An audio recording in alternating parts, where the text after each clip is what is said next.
इयत्ता 10वी भूगोल प्रकरण पहिले क्षेत्रबेट. क्षेत्रबेट एखाद्या मर्यादित भूदृश्याचा प्रत्यक्ष निरीक्षणाद्वारे केलेला अभ्यास म्हणजे क्षेत्र अभ्यास होय.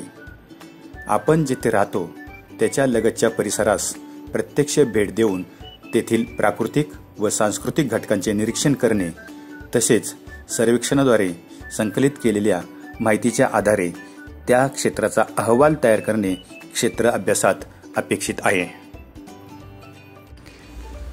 क्षेत्रबेटीची आवश्यकता. भूगोल विषयाद्वारे आपण विविध भूरूपे, हवामान, मृदा, वनस्पती, प्राणी, खनिजे इत्यादी नैसर्गिक घटकांची तसेच व्यवसाय, वाहतूक व संदेशवहन, विज्ञान व तंत्रज्ञान इत्यादी सांस्कृतिक घटकांची माहिती मिळवतो. एखाद्या स्थळाची किंवा प्रदेशाची माहिती पुस्तके व नकाशे यातून मिळवता येते.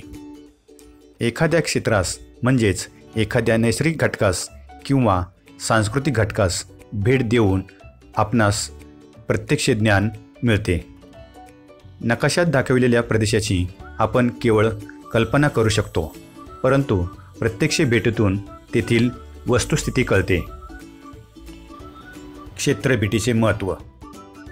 क्षेत्रबेटीमुळे क्षेत्रातील प्राकृतिक व सांस्कृतिक घटकांशी असलेला संबंध लक्षात येतो, तसेच त्याचे स्पष्टीकरण करणे सुलभ जाते. क्षेत्रबेट ही भौगोलिक अभ्यासाची महत्त्वाची अभ्यास पद्धती आहे. क्षेत्राचे अर्थपूर्ण आकलन होण्यासाठी क्षेत्र अभ्यास उपयुक्त आहे. क्षेत्रबेटीत आपण भौगोलिक घटकांचे निरीक्षण करतो, तेथील वस्तुस्थिती जाणून घेतो, तेथील माहिती संकलित करतो. अशा संकलित केलेल्या माहितीचे पृथक्करण कसे करावे याचे कौशल्य आपणास क्षेत्रबेटीमुळे प्राप्त होते. क्षेत्र अभ्यासामुळे आपले पर्यावरण व त्या पर्यावरणातील समाजाची स्थिती यांची ओळख करून घेण्याची संधी लाभते. स्थळ, क्षेत्र किंवा प्रदेश याविषयी आपलेपणा वाटतो.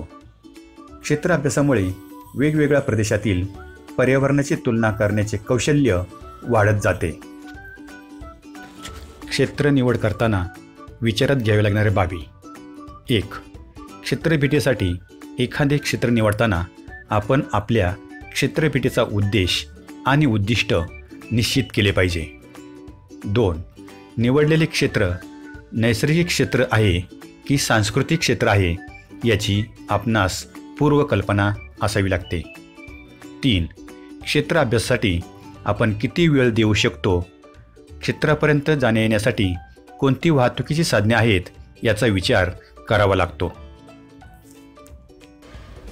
क्षेत्रबेटीसाठी आवश्यक साहित्य. 1. नोंदवही, अभ्यासाच्या संदर्भातील घटकांची नोंद घेण्यासाठी. 2. नकाशा, क्षेत्राचे योग्य निरीक्षण करण्यासाठी. 3. प्रश्नावली, मुलाखती घेण्यासाठी तसेच सविस्तर माहिती मिळवण्यासाठी. 4. पेन, नोंदी घेण्यासाठी. 5. पेन्सिल, आकृत्या काढण्यासाठी. 6. मेजर टेप व मोजपट्टी, मापे घेण्यासाठी. 7. होकायंत्र, दिशा समजण्यासाठी. 8.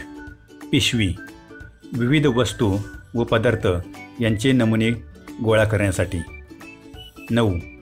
कॅमेरा, घटकांचे छायाचित्रे काढण्यासाठी. 10. दुर्बीण, दूरचा घटक पाहण्यासाठी.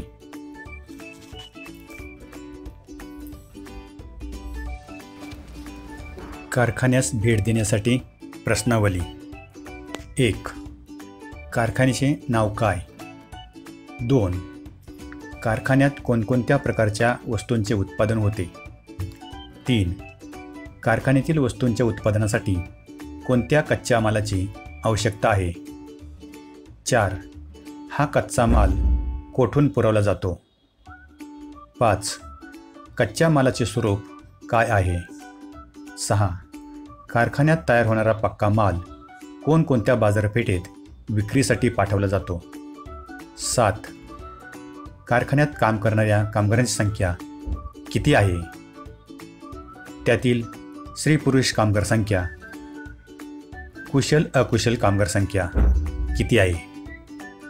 8. कारखान्यात बालमजूर काम करतात काय? 9. कामगारांच्या सुरक्षिततेसाठी कारखान्यात कोणती खबरदारी घेतली आहे? 10. कारखान्यामुळे प्रदूषण झाले आहे काय? झाले असल्यास कोणत्या स्वरूपाचे? 11. प्रदूषण होऊ नये म्हणून कारखान्याने कोणकोणत्या उपाययोजना केल्या आहेत? 12. कारखान्यामुळे आजूबाजूच्या परिसरातील लघु व कुटीर उद्योगांना चालना मिळाली आहे काय? 13. कारखाना सामाजिक कार्यात सहभाग घेतो काय? या प्रश्नांच्या व्यतिरिक्त विद्यार्थी इतर प्रश्न तयार करू शकतात.